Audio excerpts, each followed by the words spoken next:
What's going on, guys? Hey, we are back, man, and we've got a pretty exciting video. This is a Vice special. If you guys are my age, in your late 20s, early 30s, mid 30s, even late 30s, you know Vice, man. Vice is on YouTube is kind of a staple. But anyways, it says how AI is transforming modern warfare, proton data wars. AI is it's crazy, dude. And to be completely transparent, I don't even fully understand it. I use AI every single day between Grok and ChatGPT, but when we start talking about military grade um, AIs, dude, whew, and they're in the news right now. There's AIs going rogue that are like hacking into other systems in different places, or even hacking rival AIs. Crazy, dude. So we're gonna watch this. It's a shorter video. It's like only like 7-8 minutes, but I thought it would be really interesting, and it totally goes with our theme of this channel. But wait, there's more. I'm actually very excited about this, guys, and I hope you are too. In fact, I know you are because you guys have already picked some up. So it is August 2nd. It is a new month. We're still doing our monthly exclusive t-shirts as I promised to you guys. And this one, so I'll be removing these ones, the Flamingo over Moscow and the American for Ukraine, because these were last month's. But for this month, dude, we've got oh, my big head's in the way. We've got the APSC shirts, the anti-Putin social clubs. Super simple. We got a white and a black, and then on the sleeve, you've got the different breed. Let me see if we could see it here. Can you guys see this all right? Don't know why I'm asking you like you can answer me. Got different breed, APSC. It's stencils like spray paint stencil.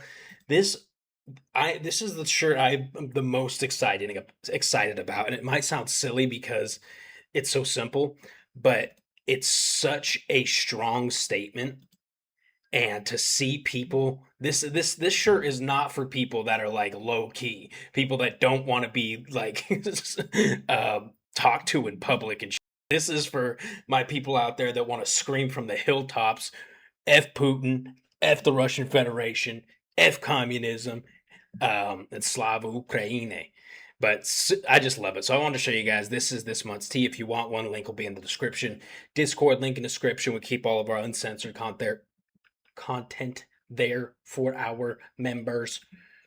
All right, and then let's go into our chain. Kill chain is probably the phrase. Let's go, guys. The kill chain. Kill chain. Kill chain. Kill chain is probably the phrase that defines modern war. It's how militaries move from identifying a target to shooting at it, and the chain is getting shorter. In the war against Iran in early 2026, the US military executed strikes on 13,000 targets. Spread over 38 days, that's about 342 strikes per day, or just over one every 4 minutes. This was never meant to. Wow. Those numbers are insanity. That makes me, so everybody, if you're following the war in Ukraine, has been hearing about the U.S. is running out of missiles. They're running out of interceptors. They're running out of all this stuff, right? And granted, I don't believe that to be true because the U.S. has insane stockpiles that we have no idea about, I'm sure. And if we were to run low on this stuff, we would never know, in my opinion. But when we start looking at numbers like this, it actually makes me wonder. 42 strikes per day. 342 strikes per day. Good God, man. Day, or just over one every 4 minutes. This was never meant to be a fair fight, and it is not a fair fight. We are punching them while they're down. Good. The US was able to maintain this astonishing pace through one technical advantage: integrating AI into their targeting and planning systems. Huge tech companies like Palantir, OpenAI, Google, and Microsoft are weaving their products into the US military, and they are making a killing. Palantir's results are out. It's a big beat and a raise for Palantir again. In this episode, I'm looking at the big business of the kill chain. This is about some of the most crucial questions in tech, politics, warfare, and economics. Who decides who gets killed and who profits? Okay.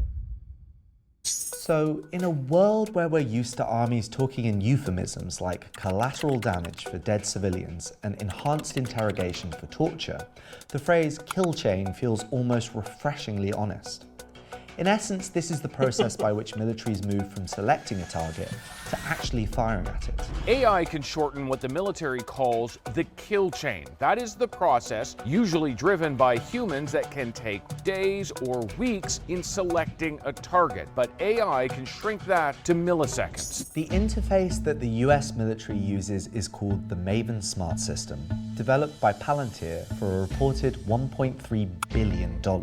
This is Maven Smart System, Palantir's software as a service product that we are deploying across the entire department. It's an AI-powered operational intelligence platform that can process astronomical amounts of data in seconds. The first step is that it identifies a potential target.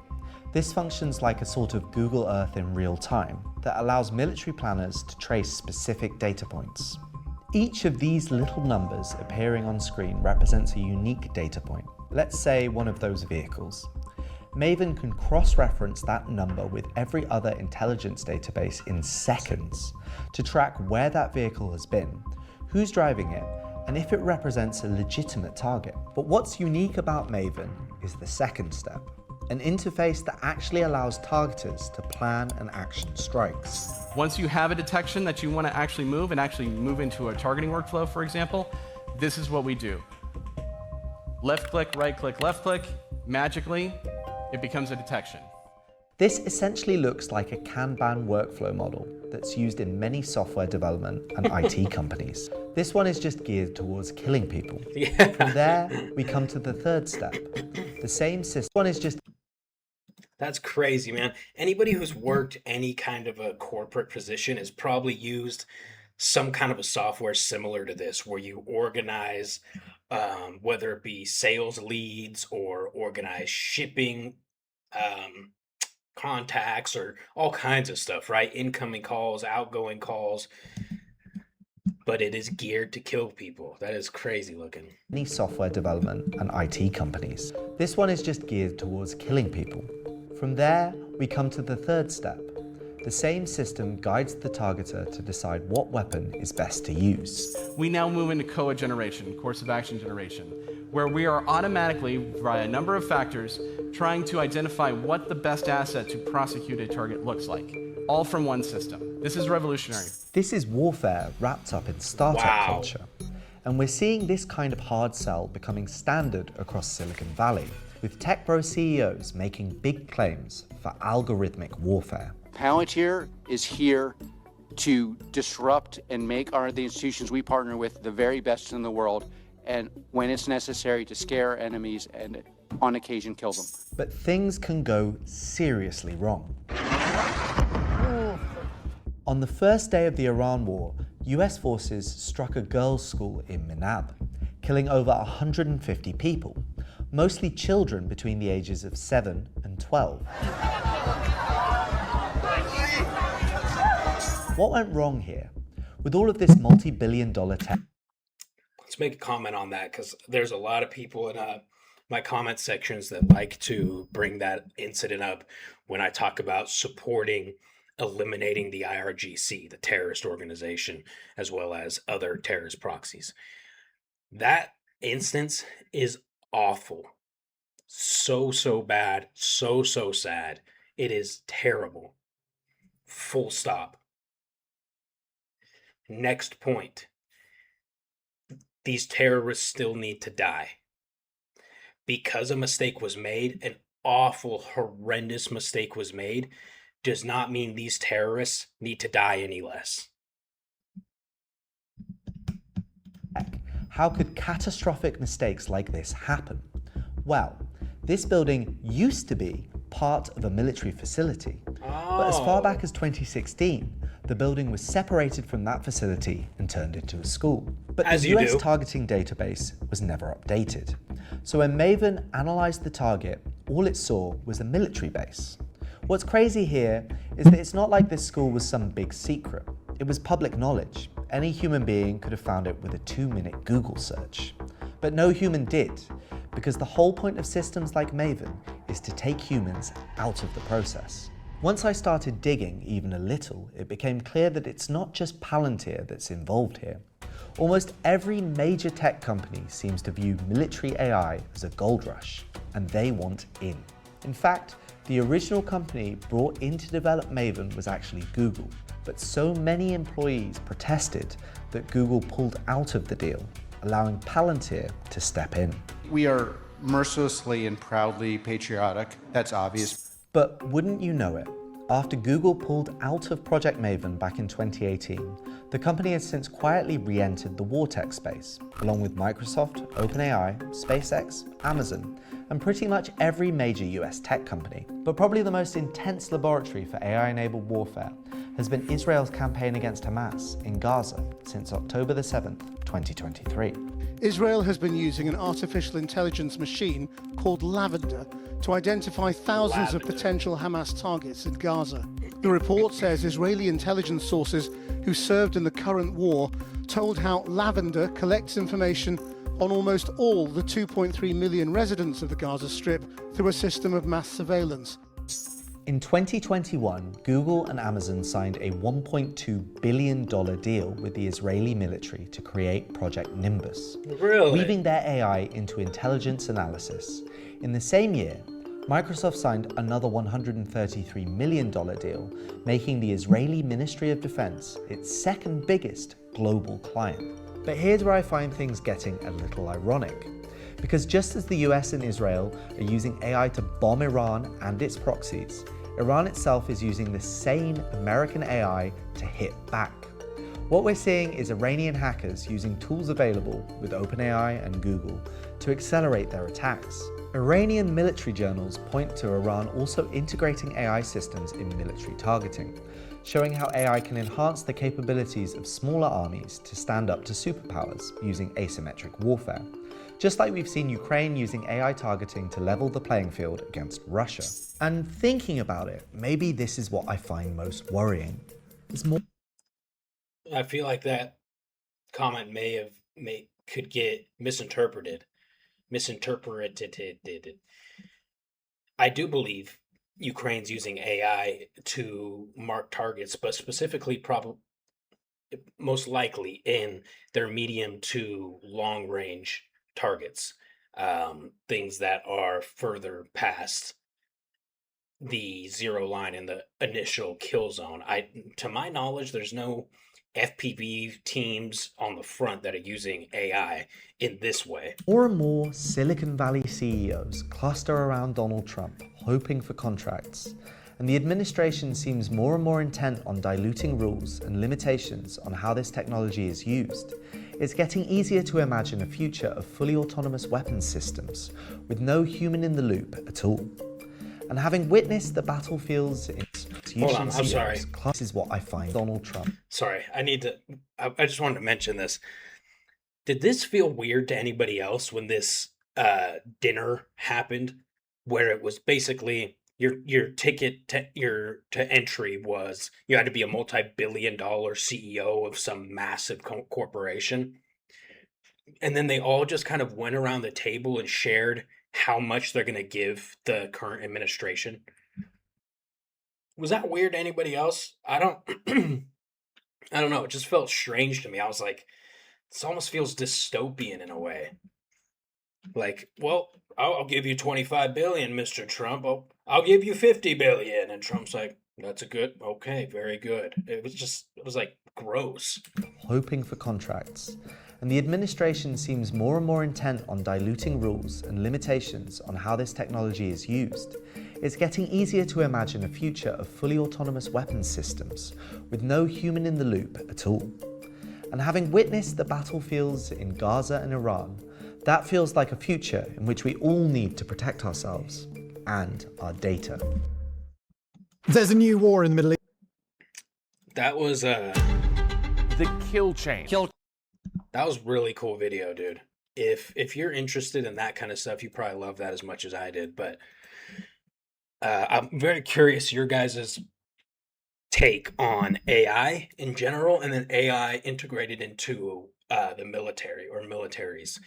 I think similar to when, and in a much smaller scale, but similar to years back when these self checkouts started becoming the norm in large grocery stores like Walmart and stuff. People tripped out. They're like, they're stealing our jabs, and the robots are gonna get us. The robots. We can't trust this. What if it charges my credit card $1 billion? And then the industry continued to move forward as technology does, and people just basically got with the times. And we've seen this response towards progressive technology throughout history.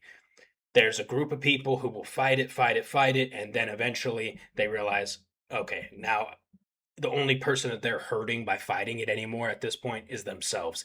Like we all have that grandparent who refused to use a smartphone. They only used a flip phone or one of those that you use T9 texting on, right?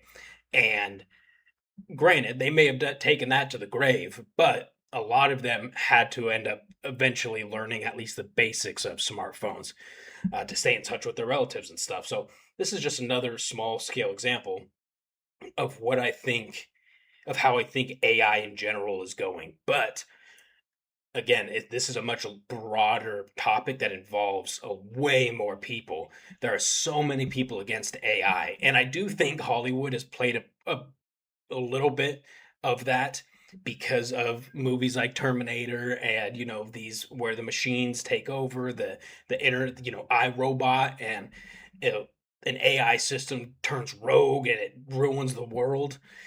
So I do think part of that, especially for some of the we'll say lower IQ voters out there in the world, they may genuinely think something like this, right?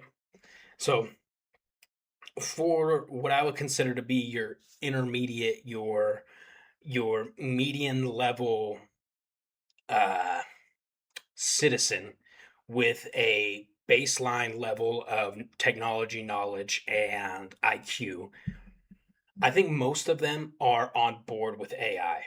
But when you start integrating AI into things that kill people, now this bridges that gap between Hollywood, Terminator, Skynet to reality. It starts bridging that gap, especially when news specifically legacy news stations, major news outlets, they are paid off of negativity. They get views based off of fear, basically fear. The more they can fear monger, the more they can get interactions on their stuff, right?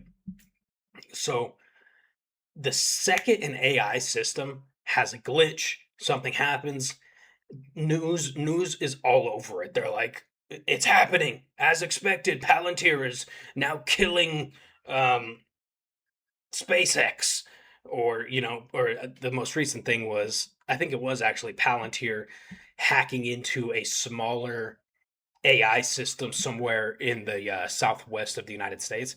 I don't know, but basically it showed some autonomy that this AI system took the initiative to eliminate that threat on its own. And they saw this other AI system as a threat to themselves. So that is crazy, man, because you're almost starting to get to this sentient level of AI, which is very scary. But again, I think it's all about how we can harness this, make it as productive, as progressive, but as safe as possible. The answer is not to fight it, in my opinion. If we fight it, our enemies won't, right? Our enemies are not fighting this. The enemies of the free world, hackers, scammers, they're not fighting it. They're using it to their benefit. So if we continue to fight it, it's only going to hurt ourselves as Americans, as people who live with freedom and democracy. You just got to learn how to use it and set up fail safes and boundaries for these things. I don't think it's realistic a Skynet level event happening in the world. I don't. But maybe smaller things like this if it are possible, but I also believe that these scientists and technicians and um, just these developers, these software developers, are so damn smart, man. Like levels smarter than myself, probably most people in general. You really don't think they're going to set up some kind of a fail-safe or kill switch or something on these systems? Of course they will. They're going to have multiple redundancy plans in case of emergency. It just in case this thing automatically becomes ultra intelligent and sentient and starts blocking and setting up backdoors and stopping the kill switches that these software engineers set up. And no, they're going to have these redundancy plans in place. In my opinion, I could be giving people and these companies way too much credit. They could just be looking for the big bucks, which we know they are, and they don't care if it goes haywire in the future, but for now, they want to get billions of dollars. Maybe, but I doubt it. Well, I do believe that's also truth, but I do believe the other portion, as far as there are boundaries, there are rules, there are fail safes, there are backdoors in case of emergency with these major AI systems like Palantir, for example. All right, guys, let me know what you think about that in the comments below. Love this kind of content. If you want a t-shirt, grab one. Anti-Putin Social Club is so sick, man. I love you. We'll see you in the next one.